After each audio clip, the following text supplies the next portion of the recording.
बिस्मिल्लाहिर्रहमानिर्रहीम। अस्सलाम वालेकुम वरहमतुल्लाहि वबरकातुहू।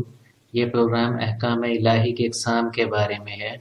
अहकाम इलाही की इक़साम हैं फ़र्ज़, वाजिब, सुन्नत, हराम, मकरूह, मुबाह। फ़र्ज़ वो है जो कुरान करीम या सुन्नत रसूल सल्लल्लाहु अलैहि वसल्लम से साबित हो। फ़र्ज़ का इनकार करना कुफ्र है और शरई इजाज़त के बगैर इसको तर्क करना गुनाह है। फ़र्ज़ की दो इक़साम हैं, फ़र्ज़ ऐन और फ़र्ज़ किफ़ाया। फ़र्ज़ ऐन हर मुसलमान मर्द और औरत पर लाजिम है। अगर अदा नहीं करेगा तो गुनहगार होगा और अगर इनकार करेगा तो काफिर होगा। फ़र्ज़ किफ़ाया वो फ़र्ज़ है जो कि उम्मत में से किसी एक मुसलमान के अदा करने से भी बाकी मुसलमानों की तरफ से अदा हो जाया करता है, जैसे नमाज जनाजा।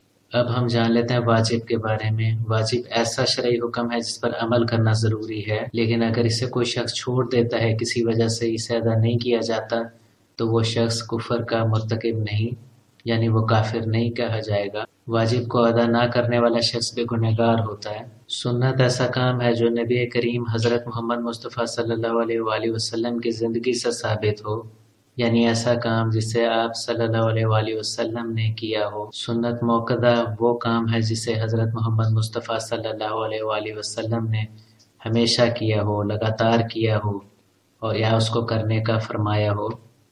ऐसी सुन्नत पर अमल ना करने वाला शख्स गुनहगार है। सुन्नत गैर मुअक्कदा वो काम है जिसे हज़रत मोहम्मद मुस्तफ़ा सल्लल्लाहु अलैहि वसल्लम ने लगातार ना किया हो। अगर कोई शख्स सुन्नत गैर मुअक्कदा अदा नहीं करता, इस पर अमल नहीं करता, तो उसे इसका गुनाह नहीं होगा, लेकिन अगर अमल करता है तो उसे सवाब मिलेगा। हराम वो काम है कि जो फ़र्ज़ की तरह सादिर हो, लेकिन अगर इसे किया जाए तो गुनाह मिलता है। हराम वो काम है कि जो फ़र्ज़ की तरह सादिर होता है, लेकिन इसे करने से रोका गया हो। हराम काम को ना करना ज़रूरी है, और अगर कोई शख्स इसको ना करे, यानी हराम से दूर रहे, तो ये बाइस सवाब है। यानी इस काम का ना करना, हराम काम का ना करना सवाब का बाइस है। मकरूह अमाल। अब हम जान लेते हैं मकरूह अमाल या मकरूह के बारे में। मकरूह वो अमाल हैं जो कि नापसंदीदा अमाल हैं। मकरूह काम करने से हराम काम करने के मुकाबले में कम गुनाह मिलता है, लेकिन अगर कोई शख्स किसी मकरूह काम को बार बार करता रहे तो ये गुनाह कबीरा होगा। जिस तरह वाजिब काम का करना ज़रूरी है, इसी तरह मकरूह काम का ना करना ज़रूरी है। अब हम जान लेते हैं मुबाह अमाल के बारे में। ये वो अमाल हैं, ये वो काम हैं कि जिन्हें अगर किया जाए तो सवाब नहीं मिलता, और अगर जिन्हें ना किया जाए तो गुनाह भी नहीं मिलता।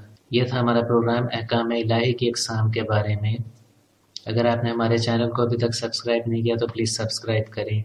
इस वीडियो को लाइक और शेयर करें ताकि ज़्यादा से ज़्यादा लोगों को इसका फ़ायदा पहुंच सके। कमेंट सेक्शन में अपने कमेंट्स दें। हाजिर होंगे आपकी खिदमत में एक नए प्रोग्राम के साथ। तब तक के लिए इजाज़त दीजिए। अल्लाह हाफिज़।